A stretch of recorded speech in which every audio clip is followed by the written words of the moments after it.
PNG connection માટે સરકાર સજ્જ થઈ ચૂકી છે। 12,000 નવા કનેક્શનની નોંધણી કરવામાં આવી છે। 7.5 હજાર પીએનજી કનેક્શન આપવામાં આવ્યા છે।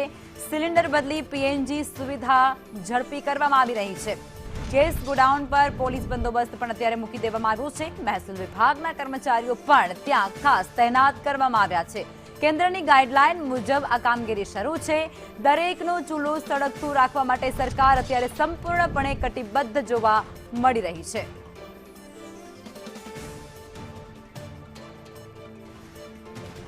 અને આજ મુદ્દે અમારા સંવાદદાતા નિર્મલ દવે જે લાઈવ જોડાઈ ચૂક્યા છે।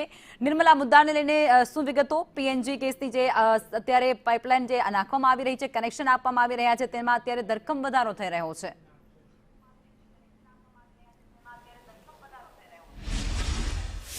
બિલકુલ ધરખમ વધારો થઈ રહ્યો છે। સાથે સાથે રાજ્ય સરકાર સંપૂર્ણ તકેદારી રાખવાનો પ્રયત્ન કરી રહી છે કે આખરે કોઈ પણ વ્યક્તિના ઘરનો ચૂલો સળગે, કોઈ પણ પરિસ્થિતિમાં આ ચૂલો સળગે તે તમામ તકેદારી રાખવામાં આવી રહી છે।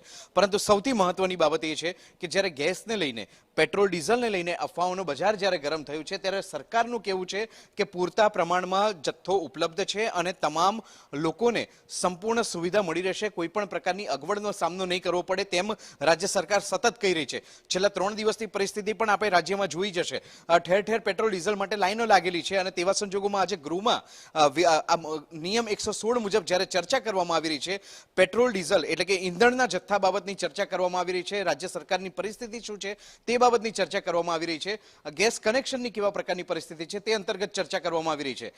મંત્રી ઋષિકેશ પટેલે જવાબ આપ્યો છે કે 12,500 જેટલા નવા કનેક્શન આપવામાં આવ્યા છે અને સાથે જ 7,500 જેટલા જે ગેસ સિલિન્ડરના કનેક્શન હતા તે સરેન્ડર કરવામાં આવ્યા છે। સરકાર પીએનજી પર સૌથી વધારે ફોકસ કરી રહી છે કે લોકોને કોઈ પણ પ્રકારની અગવડ ન પડે તે બાબતની તકેદારી રાખવામાં આવી રહી છે।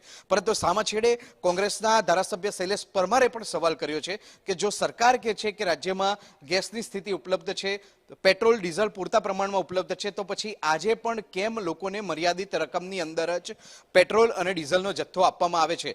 કેમ આટલી બધી લાંબી કતારો લગાવવામાં આવે છે? તે પ્રકારનો સવાલ સરકારને કર્યો છે અને જેના જવાબમાં ઋષિકેશ પટેલે કહ્યું છે કે અફવાઓને કારણે લોકોમાં પેનિક થયો હતો।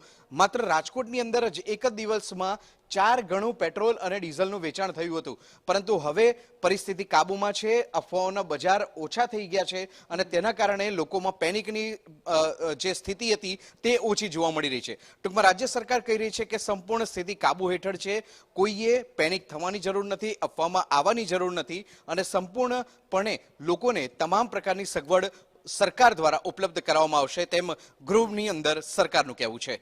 બિલકુલ નિર્મલ, આપ જોડાયા તે બદલ આપનો આભાર।